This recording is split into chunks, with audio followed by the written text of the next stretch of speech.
L'homme qui a dirigé la Libye pendant plus de 40 ans n'est pas né dans une ville ni dans un palais. Mouammar Kadhafi est venu au monde sous une tente, au milieu du désert, parmi des nomades sans école ni papier.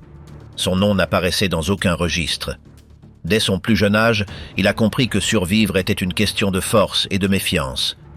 Pendant que d'autres jouaient, il écoutait des histoires d'envahisseurs et de trahison. Ce mélange de fierté et de misère l'a marqué dès le début. Il n'a pas cherché le pouvoir par des discours. Il est entré dans l'armée et a commencé à agir en silence. Il a réuni un groupe de jeunes officiers qui voulaient renverser le roi. Un matin comme les autres, sans tir ni drapeau, ils ont pris le pays. Il n'y avait pas de photos de Kadhafi ni d'interview.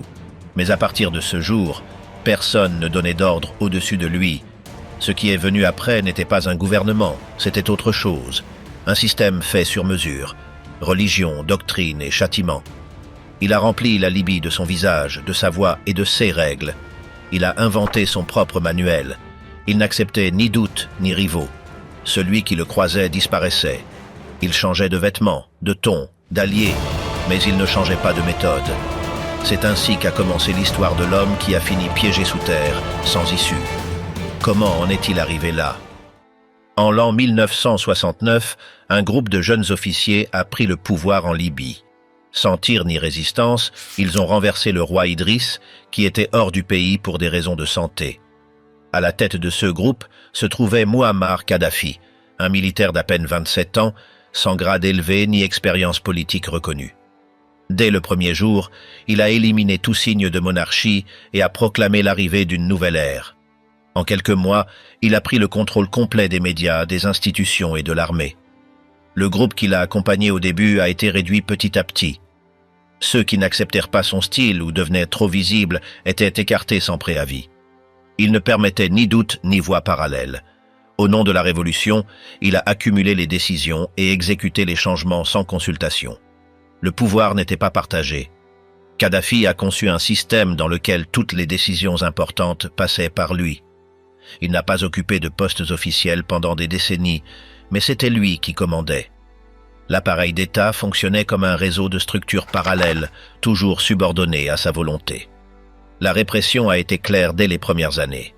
Les opposants réels ou imaginaires étaient arrêtés, exilés ou disparaissaient. Parler contre lui suffisait pour être accusé de trahison. Les prisons se remplissaient sans procès. La surveillance était constante. Personne n'était en sécurité, pas même au sein de son entourage proche. L'image de Kadhafi a commencé à se multiplier partout. Ce portrait apparaissait dans les bâtiments, les écoles et les bureaux. À la télévision, seuls ses discours étaient diffusés. Pendant des années, tout livre, loi ou proposition devait le citer comme guide. On parlait de lui comme du leader unique, comme du protecteur du peuple, comme du sage conducteur. Ces idées ont été concentrées dans un livre vert qui était distribué par ordre officiel. Il y expliquait sa vision du pouvoir, de la religion, de l'économie et de la vie sociale. Ce texte est devenu un manuel obligatoire pour les étudiants, les soldats et les fonctionnaires. Ne pas le lire était mal vu, ne pas le citer, pire. Les partis politiques ont été interdits, les élections ont été supprimées. À leur place, des comités populaires ont été créés qui représentaient théoriquement le peuple. En pratique, ils ne servaient qu'à répéter ce qu'il avait déjà décidé. Personne ne pouvait utiliser ce système pour le défier. Tout était contrôlé d'en haut. À l'échelle internationale, sa relation avec le reste du monde a été fluctuante. Il a soutenu des mouvements armés, rejeté les puissances occidentales, financé des groupes radicaux et cherché des alliés alternatifs. Cela a provoqué des sanctions, l'isolement et des tensions avec de nombreux pays. Pendant des années, la Libye a été désignée comme un régime imprévisible et dangereux. Les services secrets du pays agissaient sans frein. Ils espionnaient, éliminaient et contrôlaient aussi bien à l'intérieur qu'à l'extérieur du territoire. À l'étranger, plusieurs opposants sont morts dans des attentats ou des disparitions mystérieuses. Personne n'échappait à la portée de ce système. Kadhafi a construit un réseau de contrôle basé sur la loyauté personnelle. Il récompensait ceux qui se montraient fidèles, mais punissait sévèrement le moindre doute. Gouverneurs, ministres et militaires savaient que leur poste dépendait de l'humeur du leader. Un simple signe suffisait pour tomber en disgrâce. Les fils de Kadhafi ont commencé à occuper des postes importants. L'un après l'autre, Ils ont pris le commandement de domaines stratégiques, l'armée, les renseignements, l'économie, la communication. Bien qu'aucun n'ait eu d'expérience réelle, leur nom de famille suffisait à commander. Leurs décisions n'étaient pas discutées. Le culte de la personnalité s'est étendu. Les cérémonies officielles tournaient toujours autour de sa figure. Les fêtes nationales étaient remplacées par des célébrations en son honneur. Les couvertures des journaux le montraient comme un héros éternel. Les discours duraient des heures. Personne ne pouvait l'interrompre. En public, il apparaissait vêtu de costumes voyants, de lunettes sombres, de tuniques colorées. Son style rompait avec les protocoles. Il se présentait comme un guide révolutionnaire, différent de tous. Il parlait sans lire, marchait au milieu des foules, s'adressait à la nation depuis des tentes bédouines installées en plein désert ou au milieu des villes. Avec le passage des années, il s'est éloigné de la réalité. Ses rapports étaient filtrés. Son entourage lui disait ce qu'il voulait entendre. Les visites au peuple étaient organisées avec soin. Les informations extérieures arrivaient tronquées. Les critiques étaient bloquées. La peur grandissait en parallèle. Personne ne savait jusqu'où il pouvait aller. Il changeait de ministre du jour au lendemain. Des fonctionnaires disparaissaient sans explication. Même les plus proches évitaient de parler de sujets sensibles. Les réunions étaient longues, imprévisibles et souvent vides de contenu. Le système économique est également resté sous son contrôle. Il a nationalisé les banques, les entreprises et les terres. Tout devait passer par l'État. Mais en pratique, seul un groupe restreint en bénéficiait. La corruption était généralisée, bien que jamais reconnue. Au milieu de ce régime, la majorité des citoyens vivaient dans la peur, la résignation ou la dépendance. Certains voyaient en lui une figure de stabilité. D'autres n'osaient pas penser différemment. Beaucoup de jeunes ne connaissaient son nom que comme leur unique chef depuis leur naissance. Pendant plus de 40 ans, Mouammar Kadhafi a gouverné sans opposition réelle. Personne n'imaginait une Libye sans lui. Personne ne savait ce que le pays deviendrait après. Son image, ses paroles et sa volonté étaient partout. Tout tournait autour de sa figure. Mais dans l'ombre, le ras-le-bol grandissait.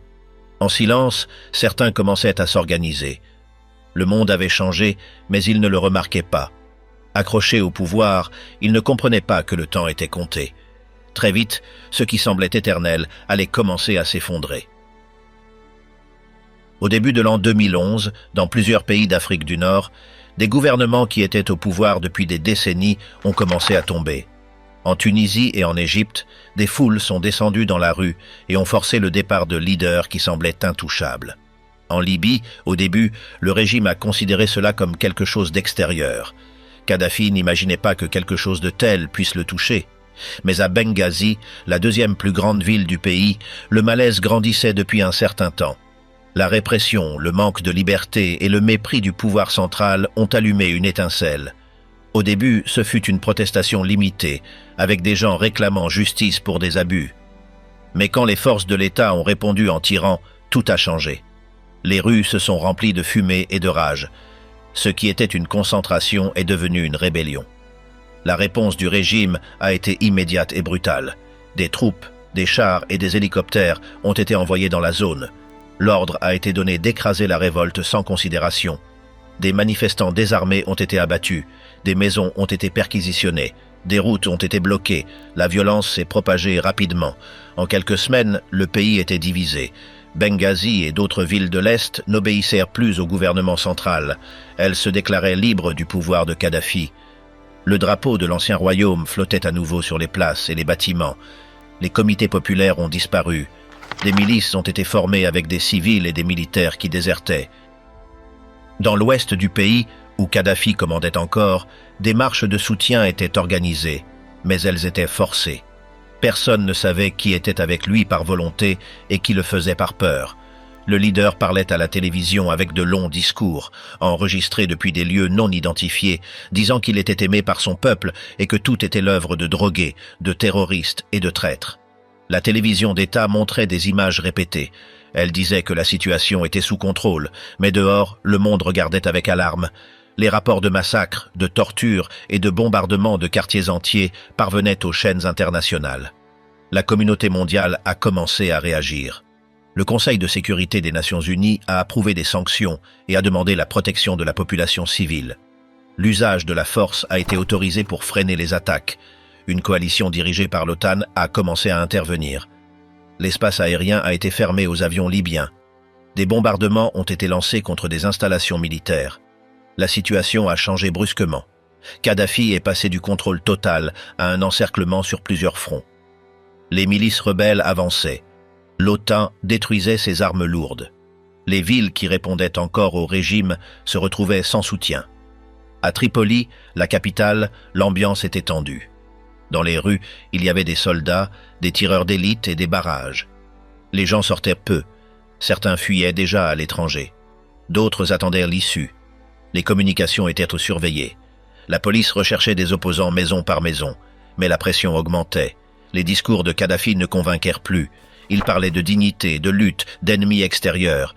Il disait qu'il ne partirait jamais, qu'il mourrait sur sa terre, qu'il n'était pas président, mais un symbole de la nation. Mais ces paroles se répétaient sans force. Elles semblèrent venir d'un autre temps. Pendant ce temps, les rebelles gagnaient du terrain. De l'Est, ils avançaient vers le centre du pays. Des tribus, des soldats déserteurs, des jeunes sans formation se joignaient à eux. Ils n'avaient pas d'armement lourd, mais ils bénéficiaient du soutien aérien étranger et de la motivation de ceux qui sentent que c'est maintenant ou jamais. L'affrontement est devenu une guerre. Chaque ville est devenue un champ de bataille. Les forces du régime se repliaient, mais ne cédaient pas son combat. Elles utilisaient l'artillerie, les mines, les boucliers humains. Il y avait des centaines de morts. Les rues étaient jonchées de corps, les maisons détruites, les hôpitaux effondrés. En août de cette année-là, Tripoli est tombée. Les images ont fait le tour du monde. Des miliciens entraient dans la ville en tirant en l'air. Les gens sortaient pour célébrer. Certains détruisaient des portraits du leader. D'autres entraient dans les complexes officiels, enregistrant avec des téléphones, montrant des luxes cachés. Kadhafi n'est pas apparu. Il avait disparu. Il n'était pas dans sa résidence.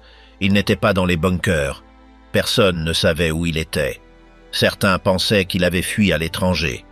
D'autres croyaient qu'il restait caché dans un tunnel secret. Mais la vérité est qu'il avait quitté la capitale avant la prise finale. Sa destination fut Sirte, sa ville natale, un lieu symbolique pour lui. Il y est né, il y avait construit une partie de son pouvoir, il espérait y résister. Il était accompagné de certains de ses fils, de fidèles du régime, de gardes du corps et de soldats loyaux. Mais le pays n'était plus le même. À partir de ce moment, il est devenu invisible. On savait seulement qu'il était toujours en vie parce qu'il lançait des messages enregistrés, diffusés par des stations pirates ou des sites internet. Il disait que la Libye était envahie, que les vrais Libyens devaient se battre jusqu'au bout, que tout était une farce montée par l'Occident. Mais sur le terrain, il ne commandait plus. Il n'avait pas accès aux médias, ni aux ressources, ni aux armes modernes. Il se déplaçait parmi les ruines, les maisons détruites et les tunnels improvisés. Il communiquait par écrit avec des messagers, avec des signaux manuels. Il ne faisait pas confiance au téléphone ni aux radios. Il craignait d'être localisé par des drones. La situation à Sirte se détériorait. Il n'y avait ni électricité ni eau potable. La nourriture se faisait rare. Les bombes tombaient chaque jour. La ville a été encerclée par les rebelles. Il n'y avait aucun moyen de sortir. Personne ne pouvait entrer sans être attaqué. C'était un siège total. Kadhafi restait là, convaincu qu'il pouvait résister. Il disait qu'il mourrait en martyr, que les siens gagneraient du temps, que la communauté internationale se diviserait. Mais en réalité, chaque jour, il avait moins de monde à ses côtés. Certains désertaient, d'autres mouraient. Il ne restait que les plus fanatiques. C'est ainsi que s'est achevée sa chute, non pas par une négociation, non pas par un retrait, mais par une fuite vers son lieu d'origine, encerclé, appauvri, sans État, sans armée, sans alliés, seulement avec sa parole, ses fantômes et sa peur. Dans les derniers jours de sa vie, Mouammar Kadhafi était caché dans les vestiges d'une ville en ruine. Sirte, son lieu d'origine, était devenu sa prison. Le siège était complet. Il n'y avait aucune issue ni aucun abri possible. Les forces rebelles encerclèrent chaque rue. Du ciel, les drones surveillaient sans relâche. De la mer, les navires de l'OTAN bloquaient toutes les routes. Kadhafi se réfugiait sous terre. Il utilisait des maisons détruites, des passages, des tunnels creusés à la main. Les conditions étaient extrêmes. Il n'y avait ni lumière ni eau. À peine de la nourriture. Il n'y avait ni lit ni hygiène. Il dormait sur des couvertures sales. Il ne faisait confiance à personne. Il inspectait chaque recoin. Il changeait de cachette plusieurs fois par jour. Il ne parlait qu'aux plus proches. Tout était secret. Personne ne devait savoir où il était. Avec lui, il n'en restait que quelques-uns, quelques membres de sa famille, quelques gardes du corps, quelques officiers loyaux, tous fatigués, tous en silence. L'ambiance était tendue. Personne n'osait le contredire. Il continuait à donner des ordres. Il disait qu'il ne se rendrait pas, qu'il y avait encore de l'espoir, qu'il pouvait résister, que le monde changerait. Mais la réalité était autre. Les armes s'épuisaient. Les communications étaient minimales. Les nouvelles étaient mauvaises. Les villes ne lui obéissèrent plus. Tripoli était un territoire ennemi. Benghazi ne répondait pas. Misrata était armé. Même dans le sud, où il avait des alliés auparavant, il n'y avait plus de soutien. Les tentatives pour briser le siège avaient échoué. Il avait envoyé des messagers chercher des voies d'évasion, mais personne ne revenait. Certains étaient capturés, d'autres disparaissèrent. Même parmi ces hommes, on soupçonnait une trahison. Personne ne faisait confiance à personne. Il y avait de la paranoïa, il y avait de la peur. Les conditions physiques du leader se détérioraient également. Il n'était plus l'homme fort en uniforme et lunettes noires. Il était maigre, sale, le visage marqué par la tension. Il n'avait pas de médecin, il n'avait pas de repos. Il mangeait à peine. Il ne parlait qu'à voix basse. Et, parfois, il répétait des phrases que personne ne comprenait. Pendant la journée, il se cachait. Pendant la nuit, il essayait de se déplacer. Mais c'était de plus en plus difficile. La ville était bombardée. Les rues étaient remplies de décombres. Les tireurs d'élite surveillaient. Les rebelles avançaient, maison par maison. Sirte était déjà un labyrinthe de ruines. L'un de ses fils, Mutassim, l'accompagnait. Il était l'un des rares qui le défendait encore avec force. Il continuait d'organiser des combats. Il continuait de parler avec ceux qui restaient des troupes. Il prononçait des discours pour encourager les fidèles. Mais les mots ne suffisaient plus. Les munitions étaient rares. Le moral était au plus bas. Ce jour-là, Kadhafi a enregistré des messages vocaux. Il demandait au peuple de ne pas se rendre. Il disait que tout était une attaque extérieure, que les Libyens devaient se soulever, que la vérité était de leur côté. Mais les audios arrivaient en retard. Personne n'avait plus les moyens de les écouter. La plupart du pays ne savait pas s'il était encore en vie. Les quelques-uns qui l'accompagnaient commençaient à douter. Certains voulaient se rendre, d'autres voulaient s'échapper, mais il insistait. Il disait qu'il pouvait encore négocier, que d'autres pays l'aideraient, que l'Afrique ne le laisserait pas seul, que la Russie ou le Venezuela le soutiendraient. Mais personne ne répondait.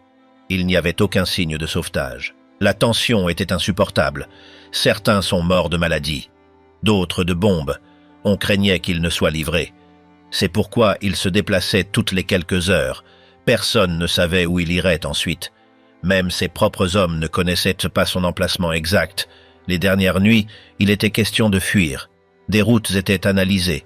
On pensait à partir par le sud, chercher le désert, s'échapper vers le Niger ou le Tchad. Mais les routes étaient bloquées. Il y avait des contrôles. Il y avait des yeux sur chaque chemin. On craignait une attaque aérienne. Kadhafi insistait sur le fait que ce n'était pas le moment de se rendre, qu'il était le symbole de la Libye, qu'il mourrait là, que s'il tombait, il tomberait avec dignité. Mais il savait aussi que le temps était compté, et que s'il voulait éviter d'être capturé vivant, il devait bouger. C'est ainsi que la fuite a été décidée. Ce serait à l'aube, dans un convoi, avec plusieurs camionnettes, certaines avec des civils, d'autres avec des hommes armés. On espérait confondre les ennemis, sortir dans la poussière, avancer par une route secondaire, éviter les radars, courir vers le sud, s'échapper. Cette nuit-là, personne n'a dormi. Ils se sont préparés rapidement. Des armes ont été distribuées. Des codes ont été planifiés. Des positions ont été assignées. On a prié. On a pleuré. Certains savaient qu'ils ne reviendraient pas. Mais c'était la dernière option.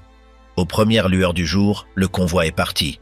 Kadhafi était dans l'un des véhicules, couvert d'une couverture, sans uniforme, sans insigne, seulement avec un pistolet.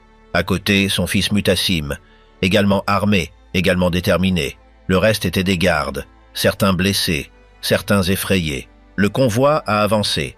Il est sorti des décombres. Il a pris une avenue latérale. Il a voulu avancer rapidement, mais il n'est pas passé inaperçu.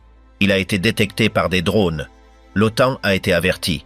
Les véhicules ont été identifiés. La trajectoire a été tracée. L'autorisation a été demandée. Quelques minutes plus tard, les bombes sont tombées. Plusieurs explosions, feu, fumée, cris, confusion. Certaines voitures ont été détruites, d'autres renversées. Certains corps sont restés dans la rue. D'autres ont couru au hasard. Ils ne savaient pas où ils étaient. Ils ne savaient pas qui avait survécu. Kadhafi a réussi à sortir de sa voiture. Il a couru. Il s'est engagé dans des ruelles. Il a cherché un tunnel. Il s'est caché. Il était blessé, ensanglanté, respirant avec difficulté, mais toujours vivant. Ces hommes le suivaient. Ils cherchaient à le protéger. Mais le cercle était déjà fermé. Les rebelles savaient que quelque chose se passait. Ils ont entendu l'attaque. Ils ont vu la fumée. Ils se sont approchés. Ils se sont armés. Ils ont avancé vers le lieu. Ils ont commencé à chercher, maison par maison, décombres, tunnels, tout. Kadhafi n'avait plus d'issue. Ce qui a commencé comme une évasion s'est transformé en piège. Il était pris au piège, encerclé, et bien qu'il respirât encore, il ne commandait plus. Il ne contrôlait plus rien. Il ne restait qu'à attendre. Après le bombardement du convoi, la confusion a été totale. Certains véhicules brûlaient, d'autres étaient renversés. Des hommes couraient sans but. Kadhafi avait réussi à fuir quelques mètres. Il était à pied. Il était blessé. Il avait du sang sur la tête et la poitrine. Il haletait. Il pouvait à peine marcher. Il a fini caché dans un drain en béton. Un grand tuyau rouillé, au bord d'une route. Il s'y est glissé. Quelques personnes l'accompagnaient. Quelques gardes. Un de ses hommes les plus proches. Son fils Mutassim également. Ils se sont accroupis. Ils ne parlèrent pas. Ils écoutaient seulement. Chaque bruit pouvait être le dernier. Les rebelles traquèrent la zone. Ils regardaient partout, dans chaque trou, dans chaque maison, dans chaque véhicule détruit, jusqu'à ce que l'un d'eux voit quelque chose. Un mouvement, une ombre. Il a crié. Ils se sont approchés. Ils ont pointé leurs armes. Ils ont encerclé l'entrée du tuyau. À l'intérieur se trouvait Kadhafi, allongé, sans sa tenue habituelle, couvert de poussière, les cheveux ébouriffés, le visage tuméfié. Ils l'ont sorti à plusieurs. Il n'a pas résisté. Il n'a pas tiré. Il a levé les mains. Il a dit quelque chose. Ce n'était pas compréhensible. Certains ont cru entendre « ne tirez pas ». Ils l'ont traîné dehors. Ils l'ont entouré. Ils criaient. Ils lui donnaient des coups de pied. Ils le frappèrent avec des fusils. L'un l'a poussé. Un autre lui a donné un coup de poing. Un troisième enregistrait avec son téléphone. Les images circulaient de main en main. Tous voulaient le voir. Tous voulaient le toucher. D'autres voulaient en finir avec lui sur le champ. Kadhafi ne se défendait pas. Il regardait juste autour de lui, le visage couvert de coups, les vêtements déchirés, le corps courbé. Il avait du sang sur tout le corps. Une blessure profonde était visible sur sa tête. Certains disaient que c'était des éclats d'obus, d'autres que c'était des coups reçus. Personne ne le savait avec certitude. Ils l'ont fait monter dans une camionnette. Mais le chaos continuait. L'un lui criait dessus, l'autre l'insultait. Un autre le frappait alors qu'il était à l'intérieur. À un moment donné, quelqu'un a tiré. Un coup de feu a été entendu, puis un autre. Des cris, confusion, plus de coups, plus de sang. Il n'y avait pas de contrôle. Il n'y avait pas de chaîne de commandement. Il n'y avait personne pour mettre de l'ordre. Tous voulaient se venger. Tous voulaient l'humilier. Ils avaient attendu ce moment pendant des années. Maintenant, ils l'avaient. Ils l'avaient vivant. Mais pas pour longtemps. Au milieu du tumulte, Kadhafi a murmuré quelque chose. Certains ont entendu qu'il disait « c'est ça l'islam ». D'autres ont dit qu'il implorait pour sa vie. Certains ont affirmé qu'il demandait « qu'est-ce que je vous ai fait ?» Mais les phrases se perdaient parmi les cris. Personne ne s'est arrêté pour écouter. Personne ne s'est arrêté pour penser. Quelques minutes plus tard, il ne parlait plus. Il ne bougeait plus. Il était étendu dans la camionnette, saignant, blessé, inconscient, ou peut-être déjà mort. Ceux qui étaient proches ne savaient pas quoi faire. Ils continuaient à filmer. Ils continuaient à crier. Ils continuaient à le pointer avec les caméras. Les réseaux sociaux se remplissèrent d'images. Le monde entier le voyait en direct. Son fils Mutassim a également été capturé. Il était blessé, également battu. Ils l'ont filmé en train de boire de l'eau, souriant. Ensuite, son corps est apparu sans vie, exécuté. Tout comme d'autres membres de son cercle proche. Personne ne savait qui avait tiré. Personne ne s'est porté responsable. Le corps de Kadhafi a été transporté à Misrata. Ils ne l'ont pas caché. Ils l'ont exposé. Ils l'ont mis dans une chambre froide. Les gens faisaient la queue pour le voir. Ils ouvrirent la porte, ils entraient, ils le photographiaient, ils le filmaient, ils le touchaient. Certains lui crachèrent dessus, d'autres l'insultaient, d'autres pleuraient, d'autres riaient. Il est resté ainsi plusieurs jours, sans sépulture, sans cérémonie, juste dans une chambre de viande, avec le corps froid, rigide, couvert d'une couverture, mais visible. Ils expliquèrent qu'ils faisaient cela pour montrer qu'il était mort, que ce n'était pas une rumeur, qu'il n'y aurait pas de retour. Pendant ce temps, les leaders du nouveau gouvernement discutaient de ce qu'il fallait faire. Certains demandaient une autopsie, d'autres voulaient l'enterrer loin, d'autres exigeaient un jugement. Mais il était déjà trop tard. Le cadavre parlait de lui-même, et tout le monde l'avait vu. Le mal était déjà fait, l'image était déjà mondiale. L'OTAN n'est pas intervenue. Les puissances n'ont pas commenté, seuls de brefs communiqués ont été publiés. Kadhafi est mort. La Libye entre dans une nouvelle étape. Le chemin vers la démocratie s'ouvre. Des mots froids, vides, comme si la fin n'avait pas été un lynchage. Finalement, ils l'ont enterré dans le désert, en secret, sans marque, sans tombe visible, à côté de 2 autres cadavres, dans une zone reculée, pour que personne ne puisse le retrouver, pour qu'il ne devienne pas un symbole, pour qu'il disparaisse pour toujours. Mais les images sont restées. La vidéo de sa capture, les photos, le corps sans vie. Tout cela est devenu partie des archives du siècle. Un dictateur qui a gouverné pendant plus de 40 ans, un homme qui avait juré de résister jusqu'à la fin. Il a fini caché dans un égout, battu, ensanglanté, exécuté. Après l'enterrement secret dans le désert, la Libye n'a pas trouvé la paix. La chute de Kadhafi n'a pas apporté l'ordre. Elle a apporté le chaos. Il n'y avait pas de plan. Il n'y avait pas de structure. Il ne restait que des armes, des milices et des comptes à régler. Le Conseil national de transition a pris le pouvoir, mais il n'avait pas d'autorité réelle. C'était un groupe faible, divisé, sans soutien suffisant. Dans les rues, les groupes armés commandaient. Chaque ville avait sa propre milice. Chaque chef imposait ses règles. Tripoli, Misrata, Benghazi, chaque zone agissait de son côté. Les armes étaient partout. Des dépôts entiers avaient été pillés. Fusils, lance-roquettes, grenades, mitrailleuses. N'importe quel civil pouvait se procurer un arsenal en quelques minutes. Il n'y avait pas de contrôle. Il n'y avait pas de frontières sûres. La Libye est devenue un entrepôt ouvert de munitions. Beaucoup de ces armes ont traversé vers d'autres pays. Des groupes extrémistes les ont achetées. Les routes du Sahel se sont remplies de cargaisons illégales. Au Mali, au Niger, au Tchad, au Soudan. L'impact régional a été immédiat. Plus de guerres se sont allumées. Plus de conflits ont été attisés. À l'intérieur du pays, les affrontements ont commencé. Non seulement entre régions, mais aussi entre tribus, entre clans, entre anciens alliés. Tous voulaient le pouvoir. Tous voulaient le territoire. L'ennemi commun n'existait plus. Maintenant, ils étaient rivaux entre eux. Le vide politique s'est élargi. Au lieu d'un seul gouvernement, plusieurs sont apparus.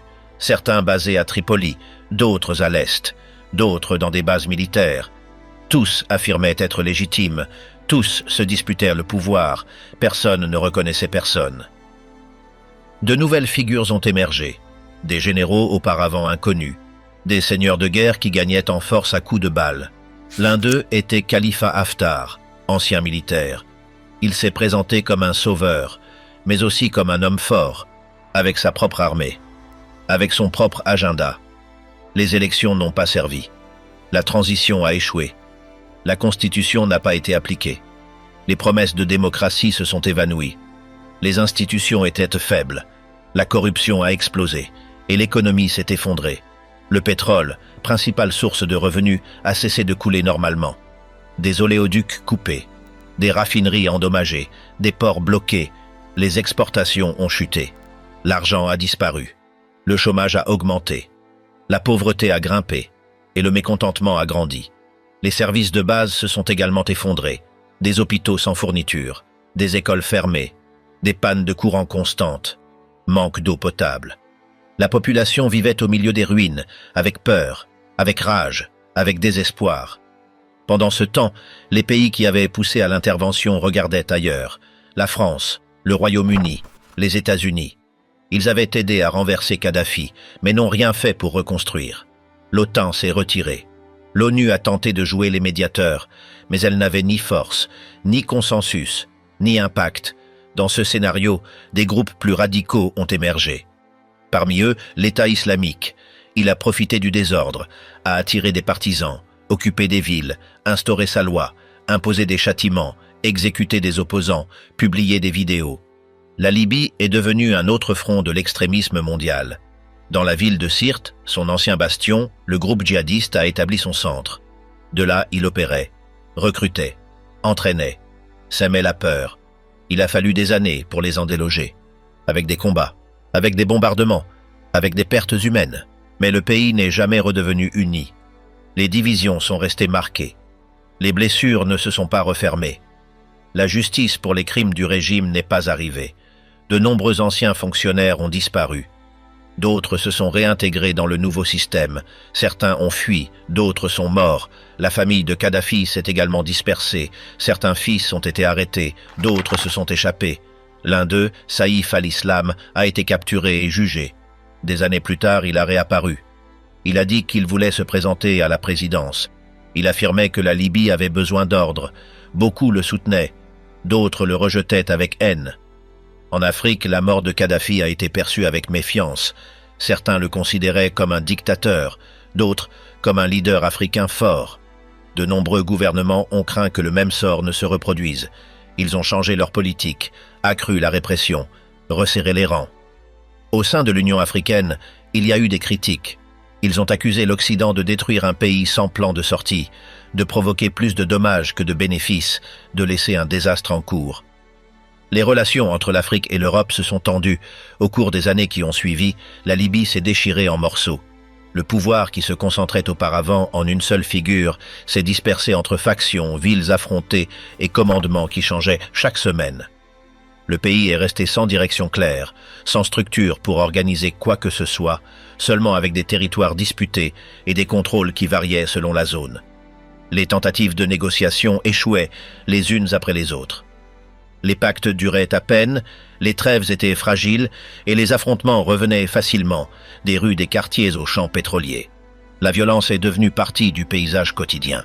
Après plus de 40 ans au pouvoir, Kadhafi a laissé un pays modelé par sa manière de gouverner.